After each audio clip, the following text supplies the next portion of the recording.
So hello everyone, I'm joined by Hannah. And hi Hannah. Hannah did her toddler and preschool yoga teacher training course with me back in April, May 2020. And Hannah was actually booked onto an in-person course. So this was just pre-COVID, and Hannah lived in Cornwall but moved up to Dudley near Birmingham, and she was going to travel all the way down to train to do her toddler and preschool yoga teacher training course. And it didn't happen in person, obviously, and it moved online. So Hannah's here today to just share her experiences with you all. Hannah, I think a great question is, why did you decide to specialize in teaching toddlers and preschoolers yoga? I think for me, the fact that I've been to your classes in Cornwall and enjoyed them so much as a parent and watched everything that Sebastian had got out of the classes as well, I just really wanted to offer the same kind of service and hopefully do it justice in a different area, because I'd experienced it myself as a mum. So that was the biggest reason I wanted to do it. Oh, that's so lovely. I think, when you're always told, as a yoga teacher, have a niche and have a reason why. And I actually think it does really matter if you can teach all types of yoga, but it does matter your niche, and that wanting to create the same community that you had is so powerful. And obviously the course was online. Would you be happy to share your experiences of training online with me? Yeah, absolutely. Obviously, initially, I was really gutted I wasn't going to be able to come down and visit everybody and see you and come to some of your classes in person. But what really stood out doing it online was we didn't lose that personal connection.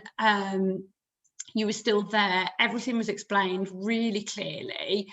And the brilliant thing is, with the videos, you can dip back in and out and you can go back over it. So often I think you can think, oh, what was that conversation that was had in training? And it might not be something that was necessarily recorded. Everything is there to go back over, and obviously sort of very specifically labelled. So it's really easy to dip back in and out of.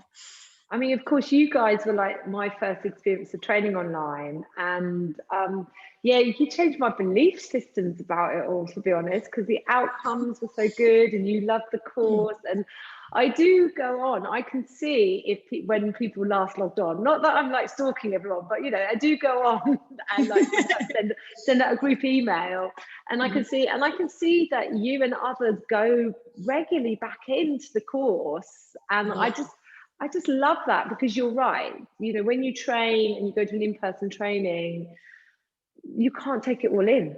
Things do get forgotten, and the advantages of online is you can go back and revisit.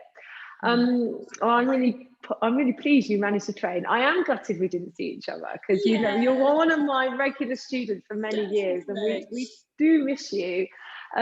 One of the other things that I find is really important to me is, once someone is trained with me, that training allows them, if they want to teach. So where are you at with, I know it's not ideal, we're in the middle, still under restrictions, but what's happened since you've trained with your toddler and preschool classes? To be honest, under the circumstances, I'm really pleased with how the toddler classes have been going, because obviously it's been a difficult year for everybody and different personal circumstances. But I've got a class up and running, obviously not right now, with a few people coming every week. It's a really nice community, and what I'm really enjoying is obviously just seeing the little ones enjoy themselves, and that's so apparent this year more than any other year. And in some respects, I actually feel quite privileged to have started teaching toddlers during this uncomfortable time, because you really appreciate watching them enjoy it. And I don't know whether I perhaps would have noticed that so much if I'd have just been rushing into my new class. Nice to watch them be able to socialise and at a time when they may not have been elsewhere, but it's been so much fun. Another thing I have to say with my toddler class is that I do feel like teaching toddlers has taught me things that I can carry over into my adult classes as well. They just do their own thing. They completely listen to their own bodies. And also, you can't be so much of a control freak. You've got to be open-minded to adapt your class. So it's certainly taught me lessons as a teacher, which has helped me as well. Yeah, I love hearing you say that, because I just like every yoga teacher should at least teach toddlers once to just see what we all should be like. And it's this, I call it like yoga. You heard me say in the training, yoga in its purest form and yoga without ego. But it's so true, isn't it? You know, they come in, oh, I can't be bothered with this today, I'm going to lie in shavasana. or you do handstand, and they either want to do it or they don't. And if they don't want to do it, there's none of this, oh, I can't do handstand. They're like, no, I'm just too busy eating my snack to do handstand right now. Also, the toddlers have like a natural instinct to just go for it. So, for example, handstand, if you're teaching handstand in an adult class, there's going to be a little bit more learnt fear, if you like.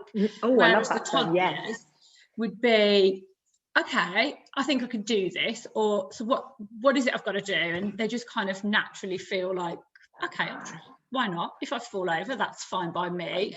And they tend to do it. I love that term, learnt fear. I'm gonna, because when we teach, if we can capture them as little yogis and keep that going, maybe we don't learn the fear that sometimes we have around shapes we make as adults that we then have to overcome. Oh, I love it. I love talking to you. I can tell you've got the toddler yoga. I absolutely love it. I really do. And another thing I've just thought of, which I'm just going to bring up because I'll forget, is how, just going back to my experience as a mum, I do take LC2, my classes now as well, and a lot of the techniques, and you read about it in books, and you think, oh, will I use it outside class? I absolutely do. Things like bedtimes, and it won't work every single time, but something like bee breath in the car when 2 kids are screaming, just to start doing bee breath. It's amazing how sometimes they'll just stop. Or the power of an in class.